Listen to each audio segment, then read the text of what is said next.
इस वीडियो में हम लोग क्लासिक संस्कृत का चैप्टर 11 पढ़ने वाले हैं, जिसका नाम है गंगा नदी।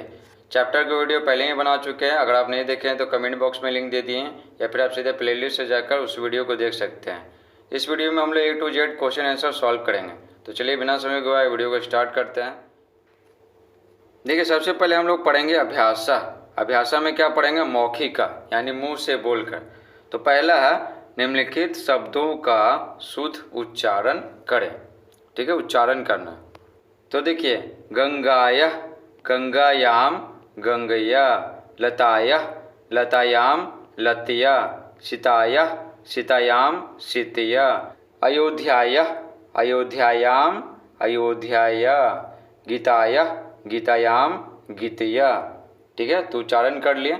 अब चलिए समझ लेते हैं कि ये सब क्या दिया हुआ। तो देखिए, ये दिया हुआ ना गंगाया वाला पोर्शन। ठीक है, ये गंगाया वाला पोर्शन ये षष्ठी विभक्ति का बोध कराता है। ठीक है, षष्ठी विभक्ति का। इसका मतलब क्या होता है? का के की। ठीक है ना, का के की। जैसे देखिए, ये लिखा हुआ ना गंगाया, तो गंगाया का मतलब होता है गंगा का, या गंगा की, या फिर गंगा के। समझे ना, गंगाया मतलब ये हो गया। ठीक है, उसी तरह यहाँ पर लताया है। इसका मतलब क्या हो गया? लता का या लता की। ठीक है, उसके बाद देखिए, उसके बाद ये जो लिखा हुआ गंगायाम वाला पोर्शन, ये पूरा ये सप्तमी विभक्ति को सूचित करता है। सप्तमी विभक्ति में में आता है। ठीक ना, सप्तमी विभक्ति में क्या आता है? सप्तमी विभक्ति में में आता है, और क्या आता है? पर आता है। समझे? जैसे देखिए, जैसे यहाँ पर है गंगायाम। ठीक है, तो यानी गंगा में। ठीक है, लतायाम मीन्स लता में, सीतायाम मीन्स सीता में। समझ गए? इसी तरह बाकी भी। तो ये हो गया क्या? ये हो गया षष्ठी विभक्ति, काके की का बोध कराता है। और ये हो गया सप्तमी विभक्ति, ये में या पर का बोध कराता है। में या पर दोनों में से कुछ भी हो सकता है, वाक्य में प्रयोग के अनुसार होता है। और ये बोध कराता है तृतीय विभक्ति। तृतीय विभक्ति से है ना, से या द्वारा का बोध होता है। ठीक है, जैसे होता है ना कि वह कलम से लिखता है। ठीक है, तो से हो गया। तो ये सब क्या होता है? ये सब इस तरह का लगता है तृतीय विभक्ति।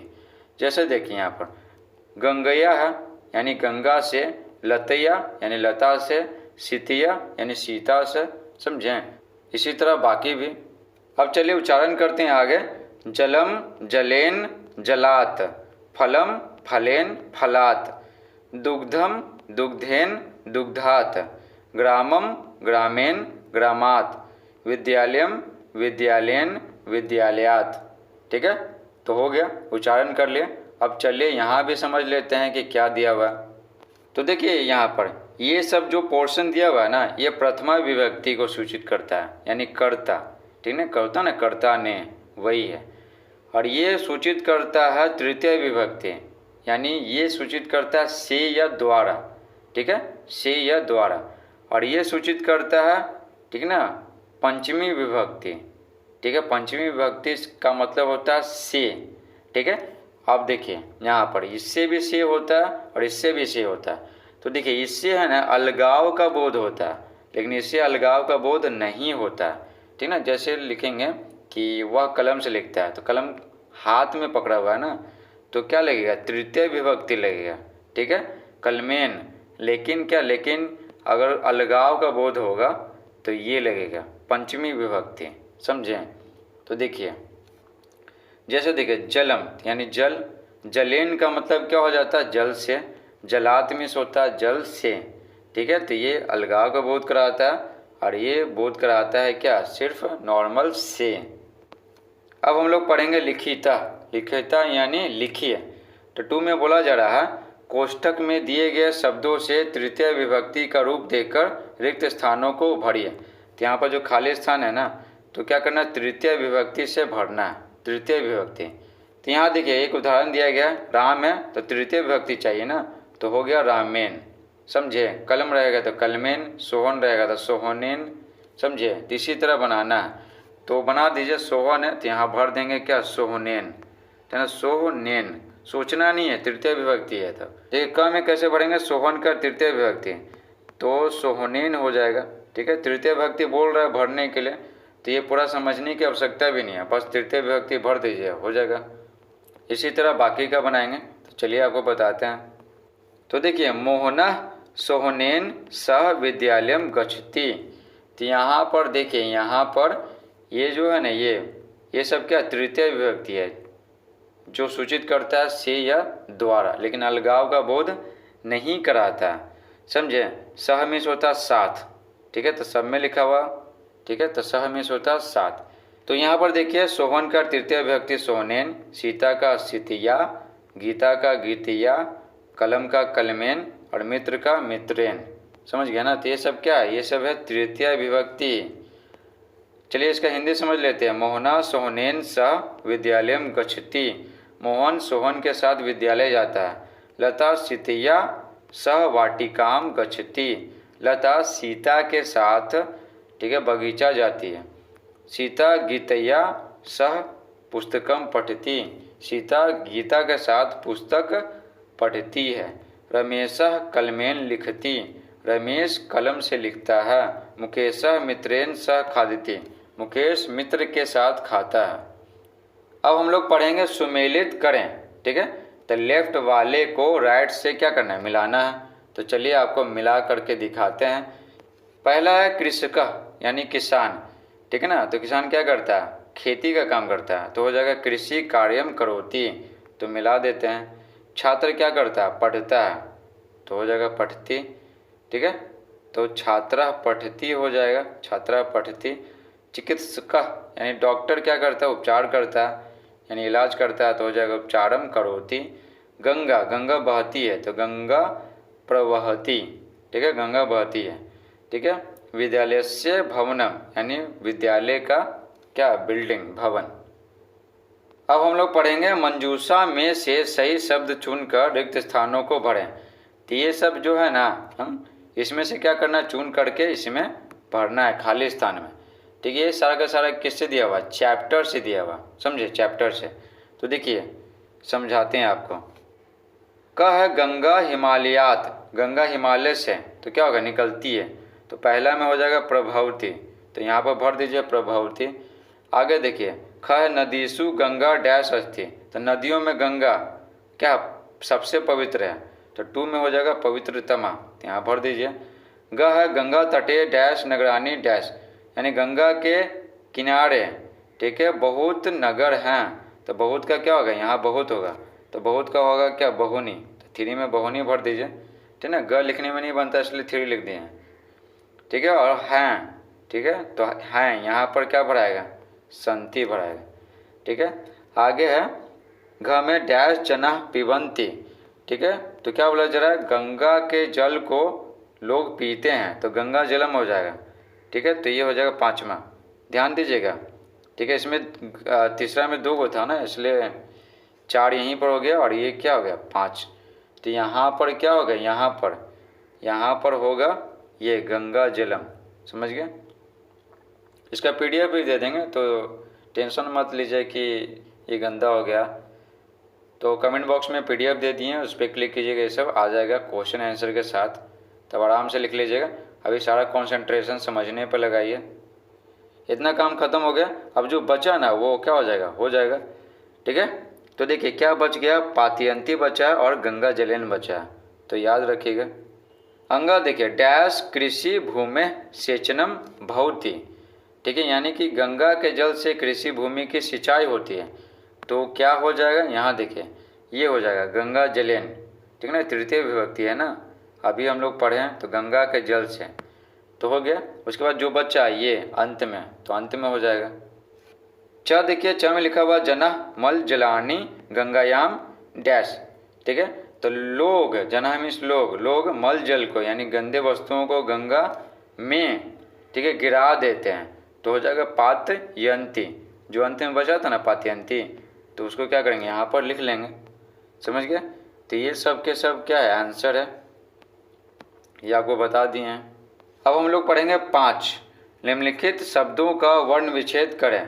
तो वर्ण विच्छेद तो कई सारे चैप्टर में पढ़ चुके हैं, ठीक है, तो ये तो आपको ऑलरेडी आता होगा।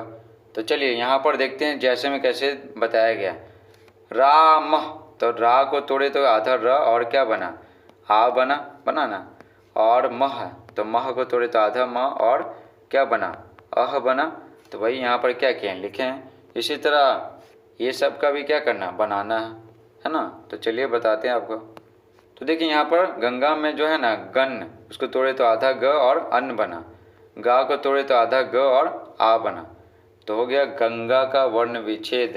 तो यहाँ पर क्या हिमालय है, ठीक है। तो ही को तोड़ेंगे, तो ही को तोड़ेंगे तो आधा ह और छोटा ही है ना, तो छोटा ही हो जाएगा, ठीक है। माँ को तोड़ेंगे तो क्या आधा म और क्या हो जाएगा, आ हो जाएगा, ठीक है। ल है तो आधा ल हो जाएगा और क्या हो जाएगा, अ हो जाएगा, ठीक है। यह है तो आधा य और क्या हो जाएगा, अ हो जाएगा। समझ गए। तो बस यही है। तो वही यहाँ पर क्या किए हैं।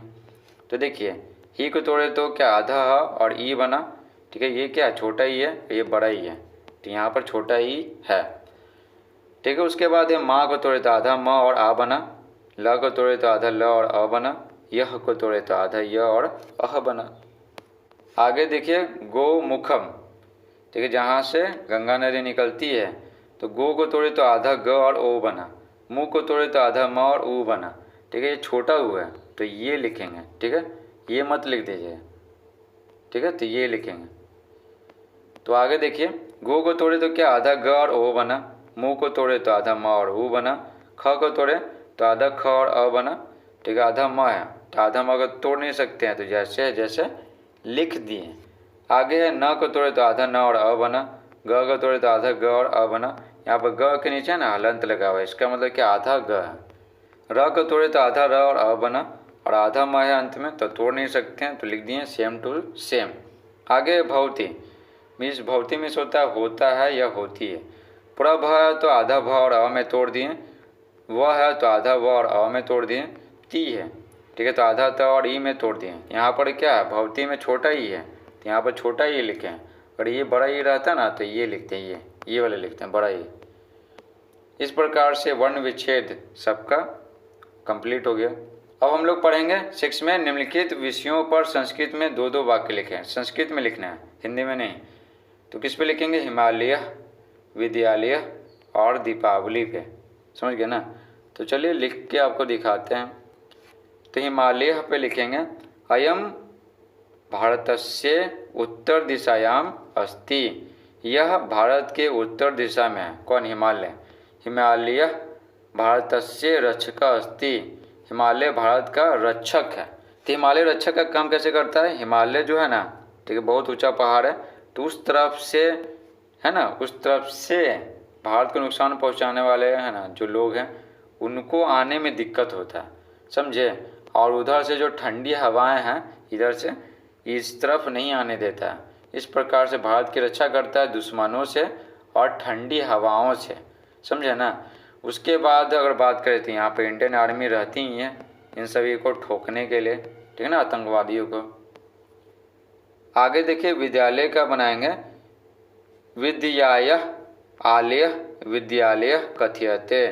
विद्या का आलय विद्यालय कहा जाता है। आलय मतलब घर।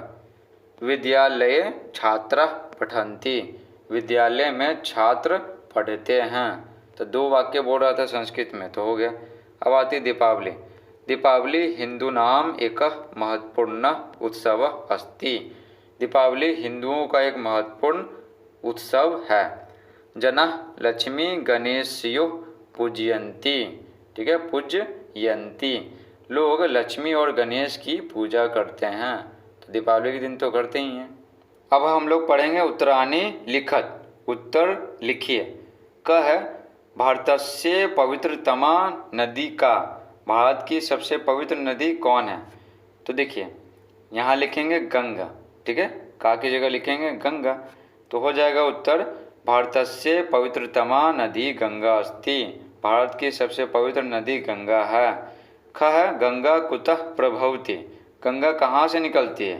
तो गंगा निकलती है हिमालय के गोमुख नामक स्थान से, तो लिखेंगे गंगा हिमालयस्य गोमुख स्थानात् प्रभवति। गंगा हिमालय के गोमुख स्थान से निकलती है। ग है अस्यः जलम कीदृशं भवति, इसका जल कैसा होता है। तो इसका जल बहुत पवित्र होता है ना, किसका, गंगा का। तो उत्तर लिखेंगे अस्यः जलम अति पवित्रम भवति, इसका जल बहुत पवित्र होता है।